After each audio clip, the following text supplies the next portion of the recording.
Hi, how are you? Before we start, this is a warning. This podcast contains 3 things that every listener needs to know about. It contains strong language, adult themes, and a thick Scottish accent. It might not be suitable for everyone. The next time I call, pick up the phone. Do not hit ignore. Just call me back. Call the house. Call the kids. Call someone. I know you're mad, but I'm mad too. Just call someone. Welcome to Extraordinary Stories podcast.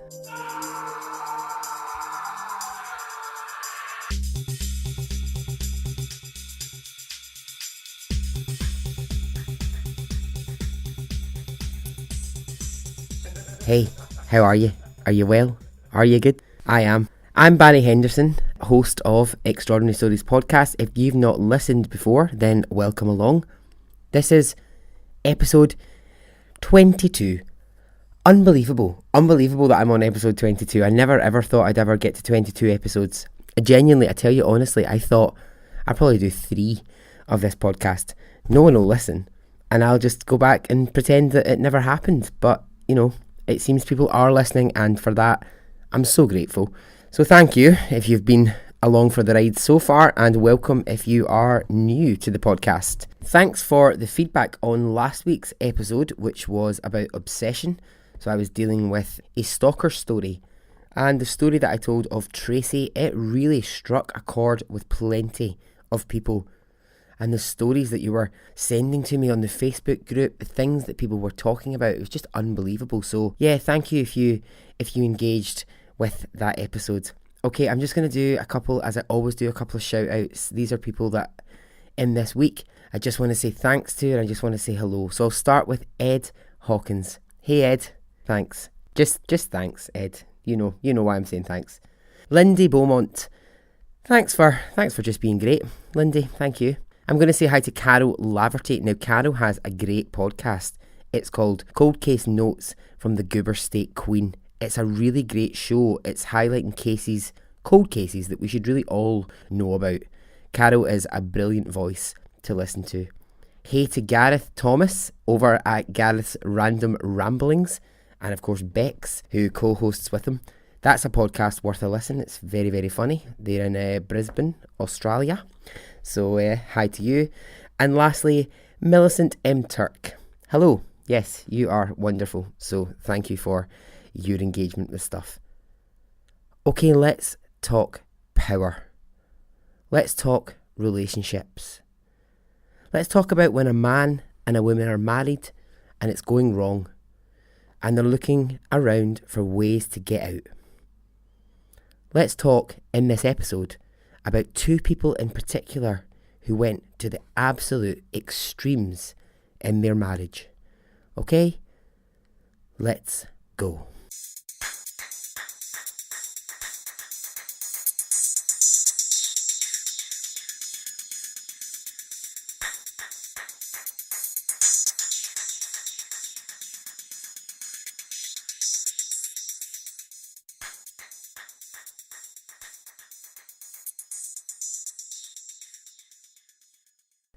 So we're in Washington and it's 2007.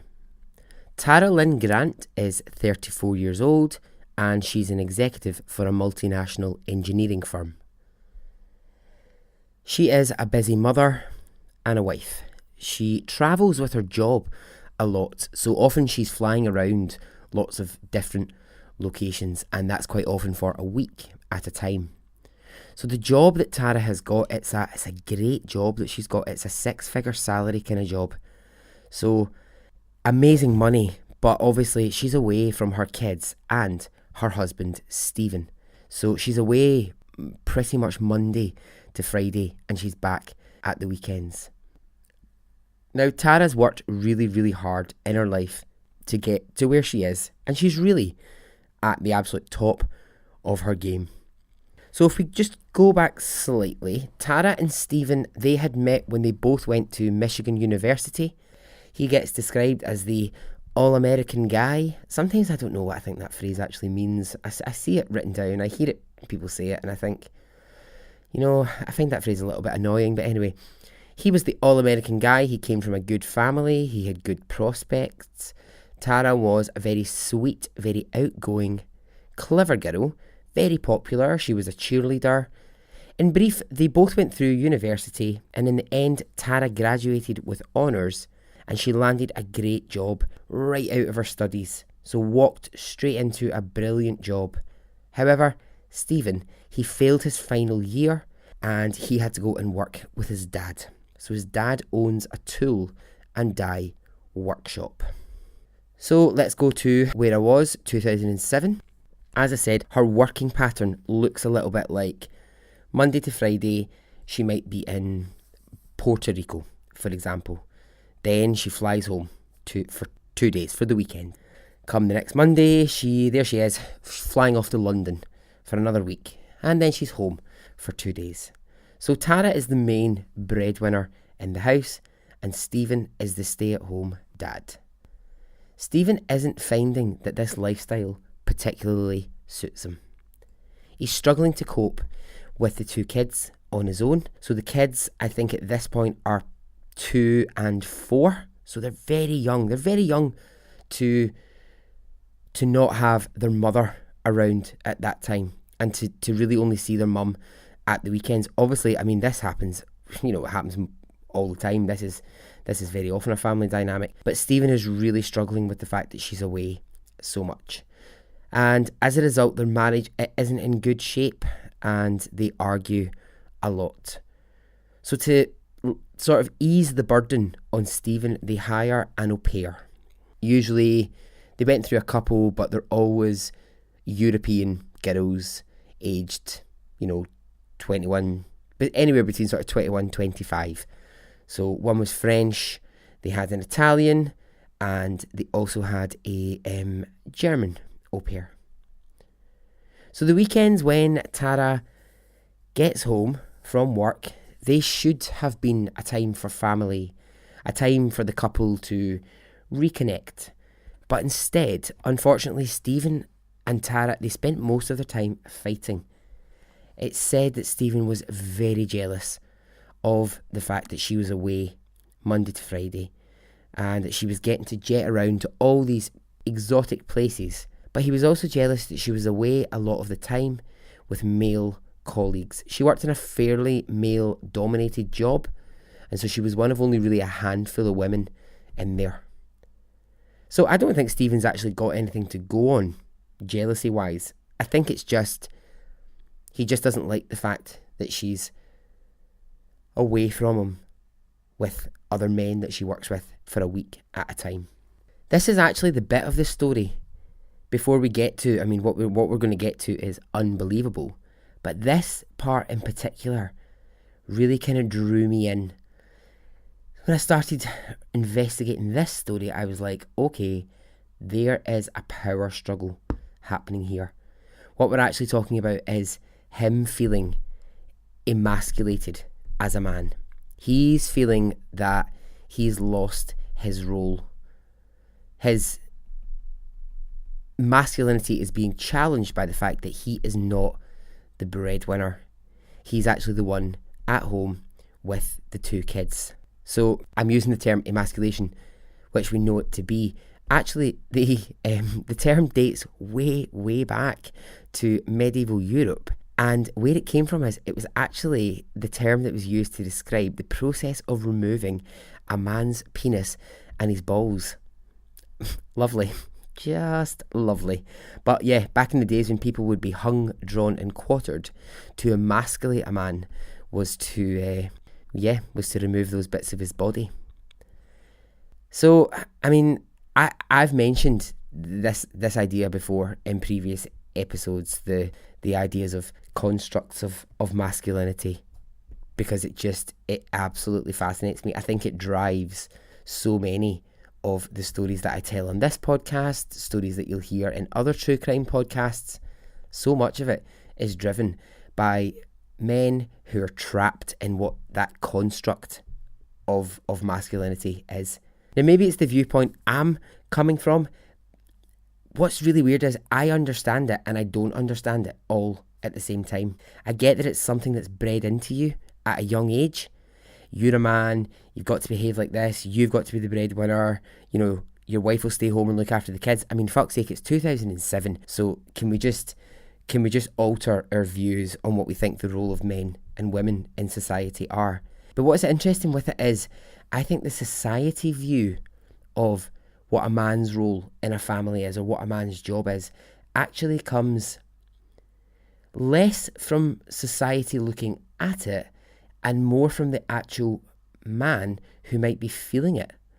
That's more often the case that I find, is that actually, I think often it's the actual man himself who's driving that feeling. And I don't know that that's always his fault. I think that somewhere in his very, very young age, he was given these constructs. He was told this is what a man should be. Or he grew up in a time when this is what a man should be, this is what a woman should be. But we all know the absolutely seismic changes that have happened to challenge all those things. But there are still so many people in the world who live by those constructs. So yeah, I mean, it's something. I'll move on because I could literally talk about how frustrating I find the idea of what people think masculinity is. So Tara and Stephen, it's February the 9th, 2007, and Tara is back from a week away with work. While she unpacks her bag, they get into a massive argument. A huge row breaks out between them, and Tara leaves the house. Stephen spends the next few days frantically calling her and leaving voicemails, but she never picks up the phone. It's me. I'm just trying to find out what's going on this morning, or today, or if you're still leaving today, if you're leaving tomorrow, what's going on, and if you're going to come by, just tell me ahead of time so I can make plans, make sure the kids are here because they want to see you. Give me a call. Bye. On Wednesday, February the 14th, Valentine's Day, I might add, Stephen walks into the local police station and he reports that his wife Tara is missing. Now this has been 5 days. 5 days? Why has he not gone before now? Why has he not gone in and told anyone? 5 days have passed and he's not said a word. So, he explains to police. They argued and she left. Police say, why did you wait? Why have you waited this number of days? He says, I just wanted to give her time to cool off. I didn't think it was anything huge. We argue all the time. I just thought she was going to take a few days to cool off, but it's been 5 days and she's not answering the phone. So he says it goes like this. They have the argument. She packs a new bag. She makes a phone call. He doesn't know who that's to. And then he watches her leave. She leaves the house and she gets into a dark car and off she goes. Who was driving that car? He doesn't know. A missing persons investigation begins. So police look around Stephen, Tara's house. They don't find anything of any particular interest to them that's going to help them track down where Tara has gone. Now, one of the people they talk to is the current au pair. Her name is Verena. She's German. Verena is quite aloof with police. She tells them very little and they don't really get much out of her. She won't really say much about their relationship. She won't say much about Stephen. But she does do this. 2 days after they've spoken to her, she books a flight home to Germany. And she's gone. Why? Why? What does Verena know? Why she headed back to Germany? So police, they start to focus in on Stephen. They are suspicious of him. They're wondering about why it took 5 days. They're just also something about him. Yeah, they just want to check him out a little bit more. Yeah, I get that you're pissed at me. I just left the house. I had to go to the bank for my dad. Ran into the house with the kids. Please, at least call your kids. It's ridiculous, Tara. It's not right. Just call, please, so I can talk to you. They didn't get to see you last night. Please. Bye. So Stephen's got a cut on his nose at this point, and they notice this, and they say, where did the cut come from? And he says, oh, I was down at my dad's tool workshop, and I was using one of the machines, and I got a wee scratch. So they say, okay, well, can we just check the rest of your body? So they do, and they find that he's got bruises and cuts all over him. So these are all photographed. So police have got these. They're not necessarily doing anything with it, but they've got them. So when they're looking around the house, they start to wonder why, if Tara was going for a business trip, would she have left some of the things that she's left behind? So her glasses are in the house. Her medication is in the house. Almost all of her clothing is in the house. So this isn't adding up. They're thinking, this is strange. When they're looking round, they find something. And this something that they find, this alarms them the most.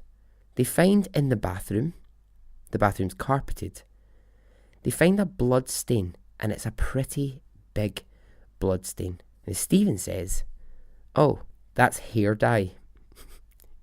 yeah, whatever, mate. Yeah, that's hair dye. Yeah, sure it is. When they find the blood stain, after he's told them it's hair dye, he breaks down in tears. He becomes hysterical and he says to them, am I a suspect in this case? And they say, no, if you were a suspect, we'd have you arrested. The problem is, there isn't enough to arrest Stephen on. There isn't really anything at the moment. They have to wait and test the carpet fibres. They have to wait and find out if this blood belongs to someone in the house. I mean, this could have been, one of their kids could have cut themselves. Someone could have, it could have been him. He could have, they can't say straight away that's her blood. So they don't arrest him. So over the next couple of days, there's absolutely no activity on her credit cards or her bank account. And police are thinking, well, if she's supposed to be on this work trip, how's she paying for anything if there's absolutely no activity? So a couple of days after the bloodstain's been found, Stephen is driving around near where him and Tara's house is, and he's pulled over by a police officer for a traffic violation. It's something small, like, I'm not even really sure now what it is. It's like something like a light in his car was out, or one of his tyres wasn't pumped up properly, or it's something like that. So it's fairly routine. The officer pulls him over, and Stephen freaks out. And he says, I know why you've stopped me. It's because of my wife. That's why you've stopped me. Now the police officer is completely confused. He doesn't know Stephen. He doesn't know Stephen's wife. And he thinks, this guy is acting very fucking odd. So he says, can I just have a wee look about your car? In the car he finds 2 envelopes full of cash. It was nearly $4,000 worth of cash. How does Stephen explain the $4,000 worth of cash in his car? He says, I was on my way to pay my lawyer. Okay, Stephen.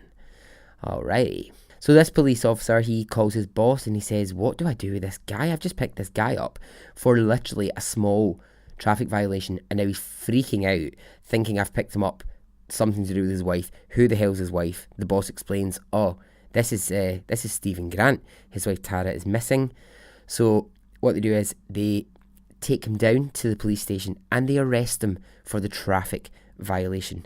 The traffic violation is so small, but they still arrest him on it. And the detective, I watched an interview with the detective who was in charge of this, and he said it's just the most common thing in the book. It's when you actually want to arrest someone for something that you're pretty sure that they have done. So they're pretty sure he's responsible for Tara's disappearance, but they don't really have enough evidence to do it. So what they do is they go, well, I'll tell you what, we'll arrest him for a traffic violation, and that way we can at least keep him for a little bit of time.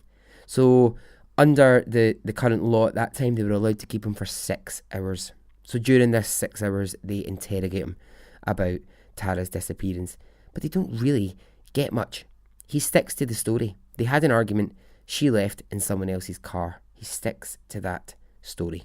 So if we go to Wednesday, the 21st of February, this would be, let me just calculate my thing here. Let's see if Tara went missing. 5 days. Yeah, so that... okay. So we're at about 15, 16 days after she's gone missing. Police make a public statement to say that they are looking at Stephen Grant closely in relation to his wife's disappearance. They ask him to take a lie detector test and he says no. I mean, what does that tell you? If someone says, nah, I'd really rather not take that lie detector test.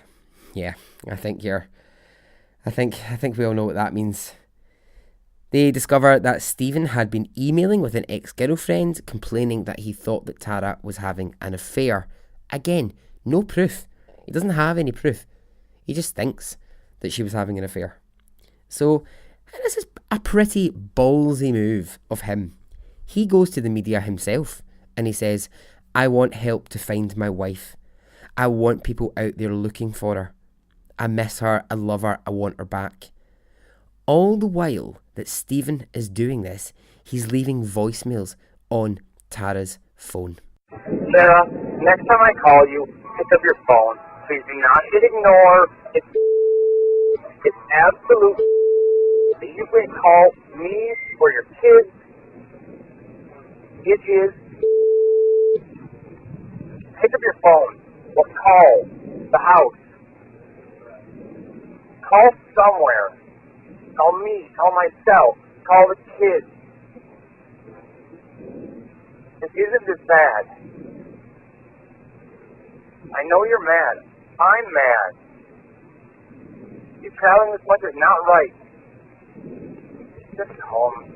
Bye. So he's being watched by the police, but he isn't in jail.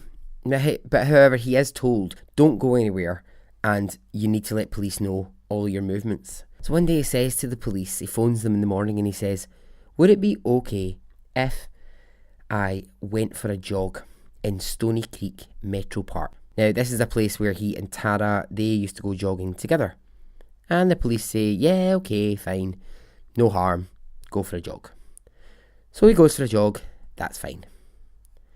24 hours after he's gone for a jog, the police get a call from a random woman who'd been walking her dogs in that exact same park, and her dog has found something that she knows she needs to report to police.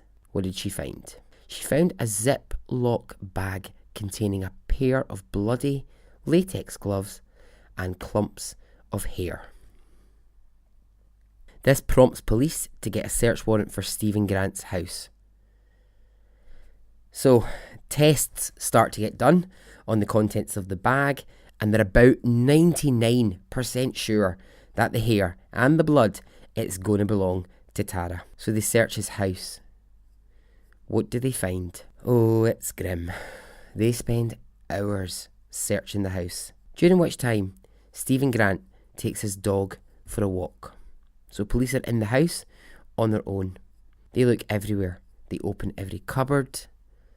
They open every drawer. They look in every wardrobe.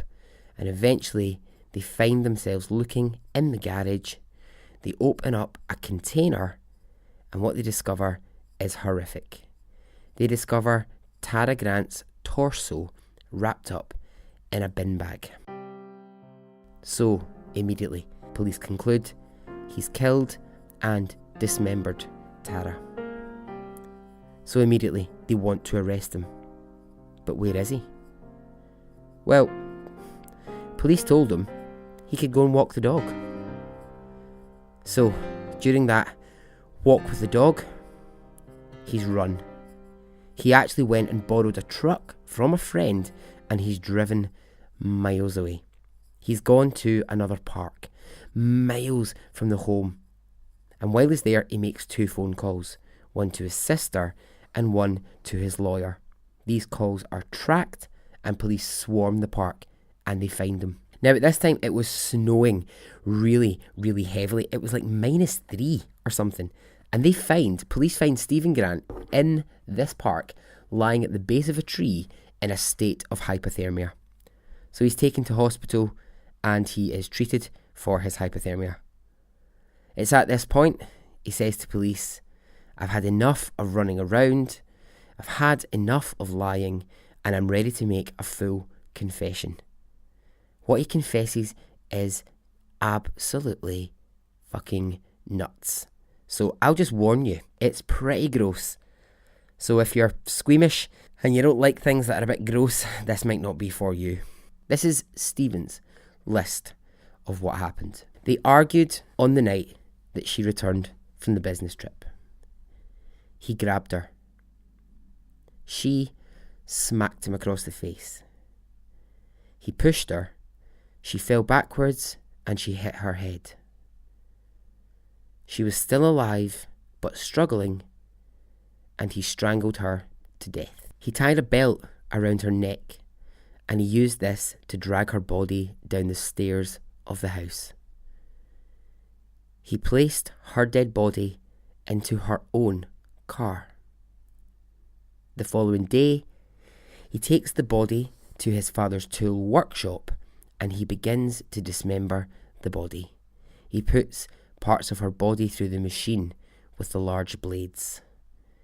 He wraps her limbs up in separate bags. He takes all of the body parts and he puts them into a sleigh, or a sled as some may call it. And he goes to the top of the park, the one that they used to jog in, and I don't understand what the fuck this guy's doing at this point. He tries to go down the hill with the body parts and himself in the sleigh. I just don't get his thinking. I don't know what he's... I don't know what he's doing at that point. Anyway, halfway down the hill he loses control and the body parts fall out of the sleigh and they start falling out all over the hill. So he gets frustrated and he goes home. Then he thinks, shit, I need to go back and I need to collect these body parts. So he does that.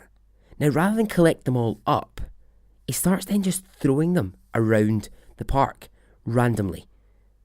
Just bits of her body. Just starts chucking them around the park, hoping that they would be like dragged off by animals or they would be so covered in snow that they'd never be discovered. But the one thing he keeps is the torso. And it's then that he takes the torso home to the garage, which we know police will eventually find. I mean, what is that? It's just so creepy. It's so complicated. It's desperate. It's confusing. Stephen Grant at that point must have just lost his sweet fucking mind, because what was he doing? What was he doing? So of course he's put into custody, and now I wonder if anywhere along this you've been wondering, like me, what happened to the German Mary Poppins? What happened to the au pair? Well, I'll tell you. She sees Stephen on the news. She's back in Germany. She sees Stephen's face on the news and she thinks, fuck, I better phone the police. So it turns out that Stephen and Verena had been having a sexual relationship during the time when Tara was away on business. So she now, after initially saying absolutely nothing to police, absolutely fuck all, she's now happy to talk to police. So she's one of the people who actually goes to court and testifies against him, and she says that she saw his jealous, frustrated, angry, bitter side, and that he was bitterly jealous of Tara's success. So the jury deliberate for 3 days and he's found guilty. Stephen Grant is sentenced to between 50 and 80 years in prison. And so ends the story of Stephen and Tara Grant.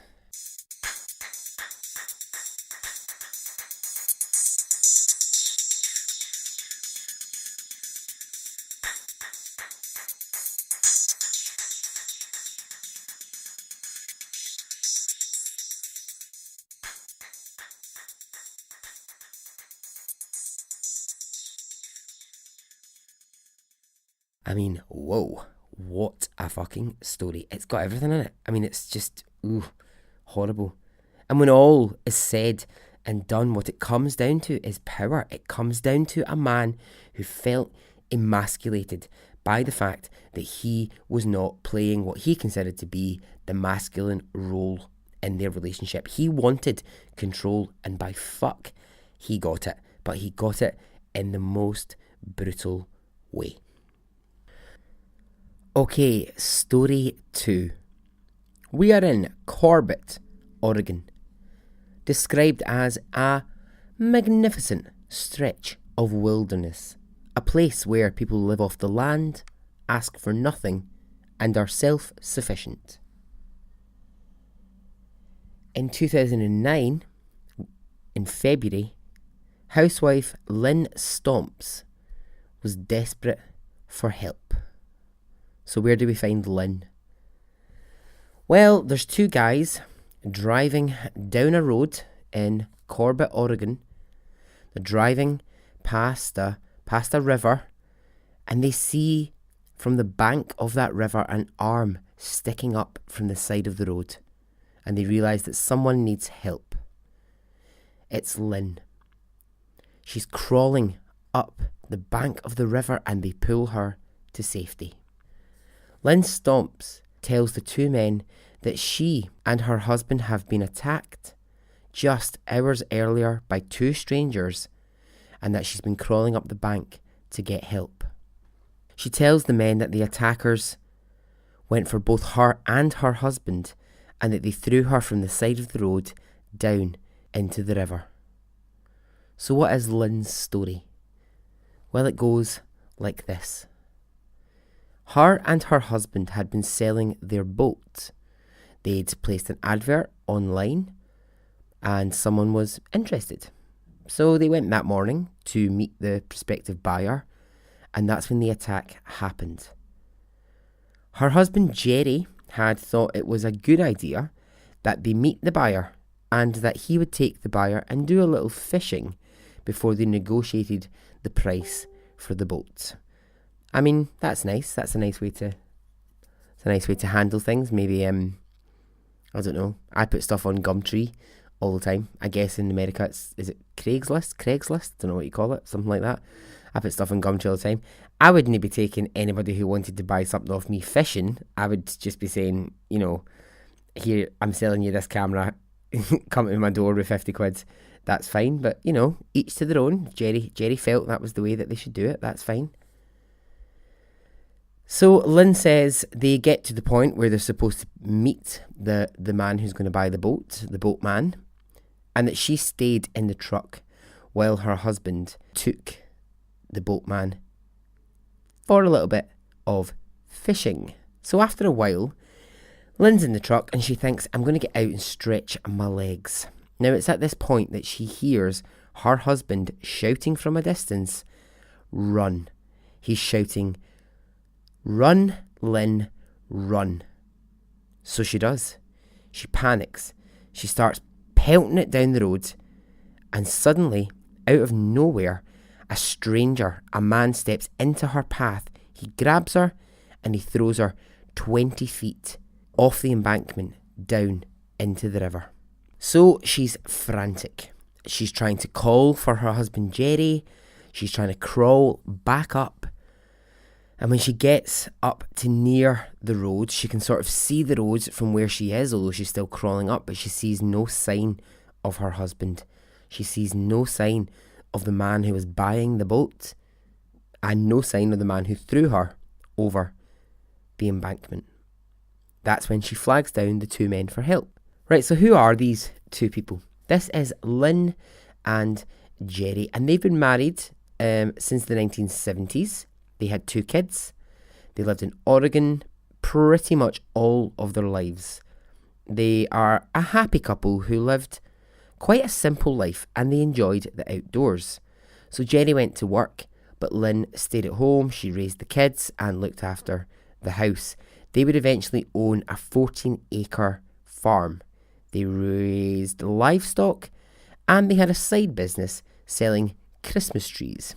Nice. So Jerry loved to shoot and to hunt, but Lynn not so much. She would skin the animals that he brought back. She would cook them, but she wasn't really much one for the going out hunting. So at the point when Lynn is crawling up the side of that river. They'd been married for 38 years. A massive search for Jerry begins. Dogs, air support, hundreds of people on foot. Her 2 sons, who're grown up by this point, they get involved. Every back road, every trail, everywhere that he could have been is searched. One of her sons says it's as if he'd been picked up by aliens. There was just no sign of him anywhere. One thing that they do find is they find his fishing rod near the river. And this adds to the mystery because they think, well, okay, yeah, he was going fishing with the guy who wanted to buy the boat. So, okay, maybe when he has been taken, maybe he's been kidnapped, that's where the fishing rod still being there makes sense. Okay. So Lynn's in the hospital and she is receiving surgery because her pelvis was broken in the fall. So she fell 20 feet and her pelvis is broken. The search is continuing. Now Lynn is leading the narrative at this point very much. She's telling police her husband has been abducted by 2 men because they wanted that boat. So 15 detectives and a huge task force are engaged in the search. So Lynn gets out of surgery and the questions for her begin, and now it begins to get a little bit odd for detectives. Lynn starts giving them answers which don't quite add up. Question 1. Why did you meet the boatman at that particular road in the middle of nowhere? Lynn says, well, Jerry thought it was safer than the house. Yeah, okay, sure, Lynn. Safer than your 14 acres with guns and everything that you've got on your property. It was safer to meet a man on a road in the middle of fucking nowhere. It's deserted. Yeah, sure. Question 2. What happened when you encountered the man on the road? Lynn, he picked me up. I kicked and I screamed and he threw me down into the river. Okay, Lynn's injuries don't quite add up to someone who would have been thrown 20 feet down. Yes, her pelvis was broken, but doctors were saying this isn't really consistent with the kind of fall that she's saying she had. Question 3. Okay, can we get a sketch of the man who threw you off of the bridge? So they go and they try and draw him, and the sketch artist is tearing her hair out in frustration. Lynn can't remember anything at first, and then stuff does come back to her, but she starts just choosing the oddest features to describe this man. And he ends up, it's so stupid, I'm going to put this up because it will make you laugh. He ends up with only half of a face. It's so ridiculous. He's got like no features but a moustache. And the moustache is the exact same moustache that her husband had. So this is a real red flag for the sketch artist and police.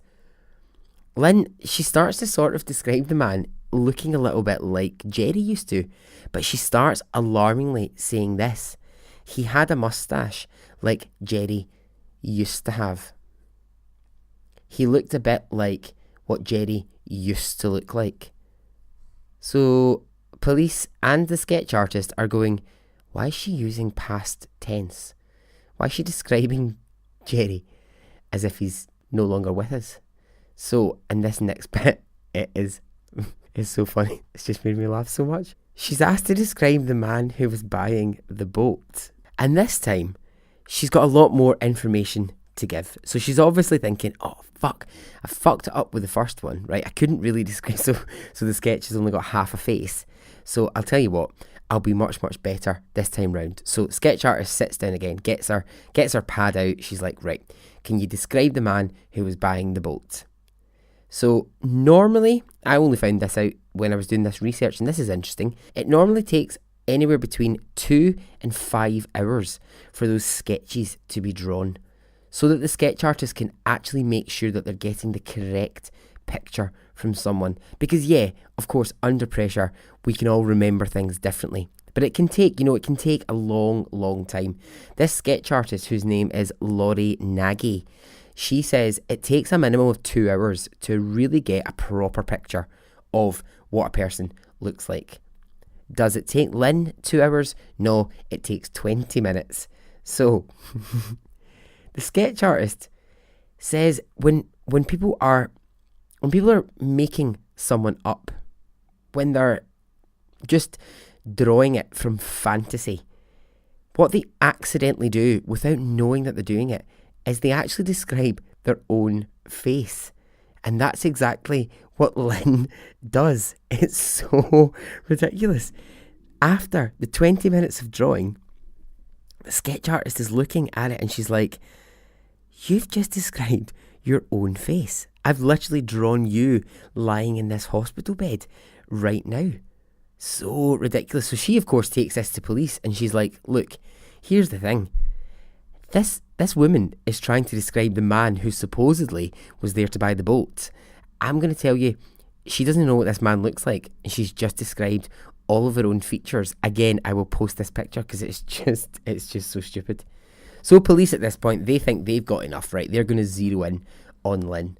They get a search warrant and they go into the house, and what they find inside the house is an absolute fucking mess. The house is a complete riot. Now, this woman Lynn was outwardly described as a real clean freak, a real proud housewife, but the house has fallen into shit. It's just, the images of the inside of it are terrible. There's just like empty food cartons lying everywhere, the bins are overflowing. Oh, the house it's shocking. It's really bad. So the police start to look through the emails and they're thinking, right, okay, well, if you put this advert online for the boatman, we'll find them. Can they find them? No. No record of anyone ever being interested in that boat. So we'll just zoom out to a little overview. This woman has left her house a complete mess. She's gone to meet a man about selling a boat of which there is no record. She crawled up from the river with injuries that are not consistent with a fall, and then she describes herself to a sketch artist. So it's not looking great for Lynn. While searching the house, they find what at first they think looks like an innocent looking bag, and there is nothing innocent about it. The bag, now I would call it a bum bag, which is sort of off of the 1980s. I'd call it a bum bag, but I think in the US they would call it a fanny pack. Now, let's not get lost in the whole, fanny pack, bum bag situation. In Scotland, you just wouldn't describe a bag as a fanny pack. It's a very different thing. But inside of this bag, there was a gun, and the gun belonged to Jerry. It was a pistol. It was his favourite gun. So the gun's examined, and there is blood splatter found on it. Now, you'd only normally get blood splatter on a gun if it had been fired at very close range. So the police continue to search the house. They search the 14 acres. And what do they find? They find bits of bone in the backyard, which have been burned. They find fragments of skull and vertebrae, and they determine that they are human. Now, also remember, Jerry was a hunter. He did hunt a lot of different animals, so it's not completely crazy for there to be bits of bone on their property, but bits of human bone, that tells police really what they need to know. They test the bones, they test the blood on the gun, both belong to Jerry.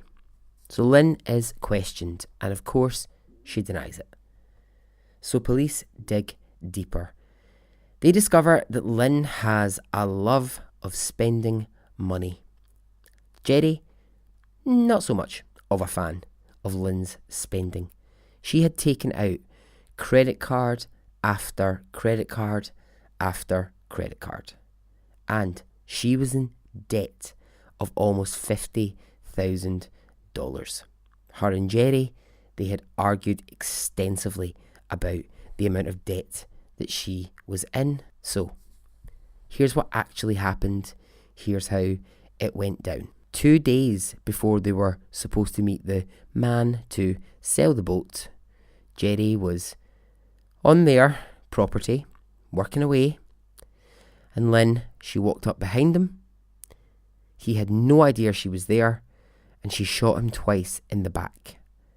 She doused his body in petrol, and she set fire to him. It takes her hours, but she fuels the fire, and eventually Jerry is nothing but a small pile of bones. This is when she then concocts the boat plan.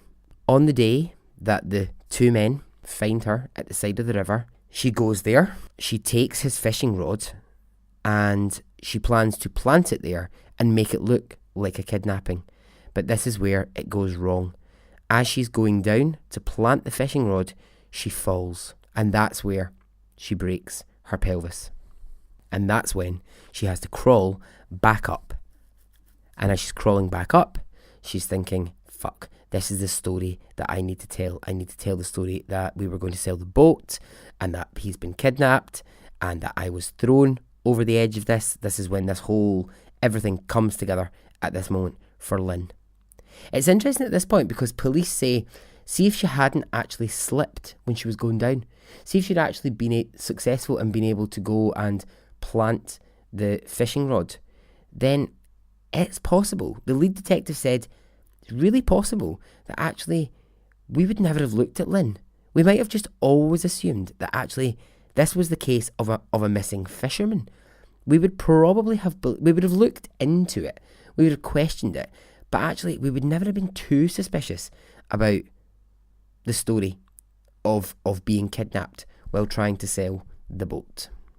So Lynn is arrested, it goes to court, and on the 24th of January 2011, she went to prison for 25 years. Her sons want nothing to do with her. And so ends the story of Lynn Stomps. That's crazy.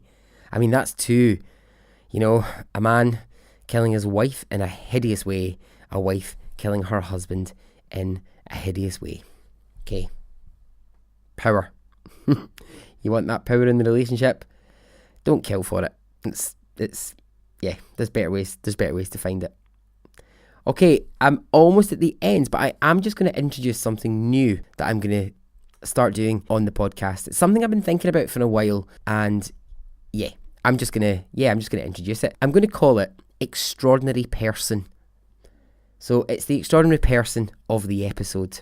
So in each episode, it might be, someone whose story I've found to be extraordinary, someone who I think's done something extraordinary. I'm going to tell you about Thomas Mitchell and Herman Martinez, two absolute bloody heroes.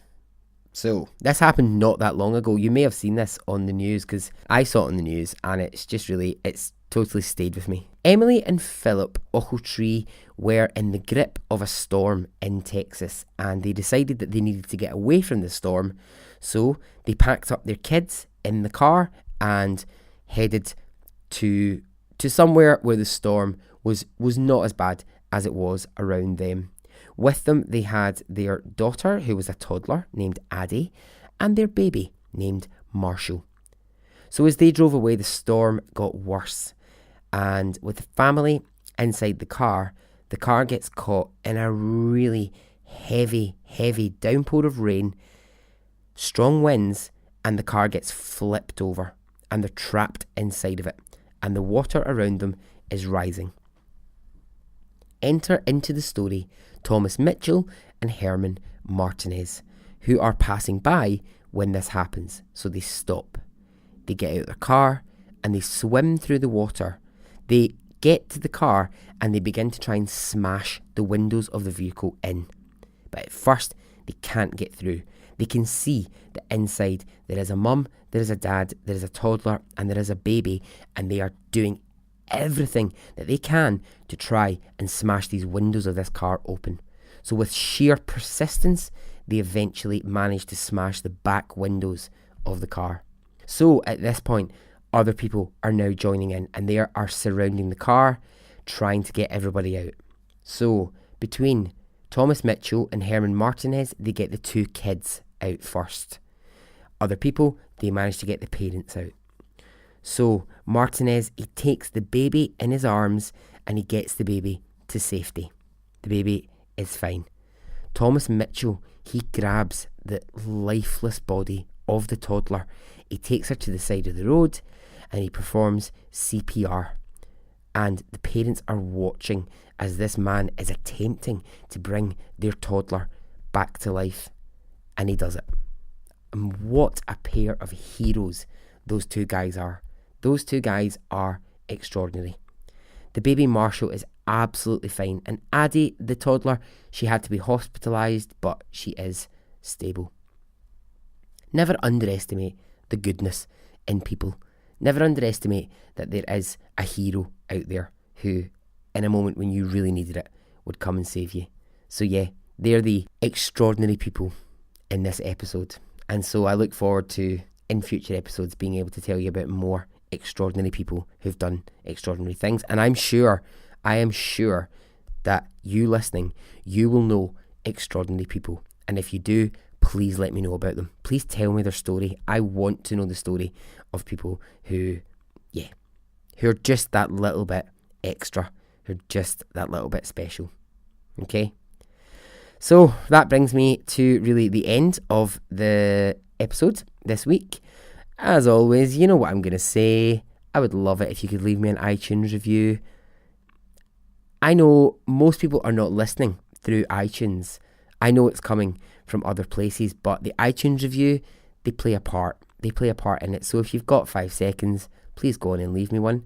There's also the Patreon page, should you want to reach out and give me a little pound, little dollar here, there, anywhere. I would massively appreciate it. What you could do to really show your support is you could join the Facebook group Extraordinary Stories Podcast. So lots of new people have joined the group this week. Lots of people liking the page, and it's really nice. I feel like there's a community in there now. There's a really nice community, and I'm starting to really get to know people, and I really like it. I love it. So yeah, please, it would be nice if you could come along and join. So I'm just going to finish by saying thanks for listening.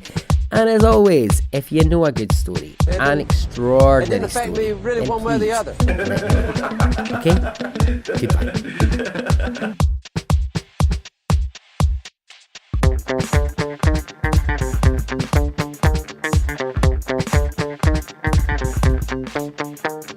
I would imagine from the look on his face, let's get it on, let's do it, let's get it over.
Let's get it on. Let's do it. Let's get it over.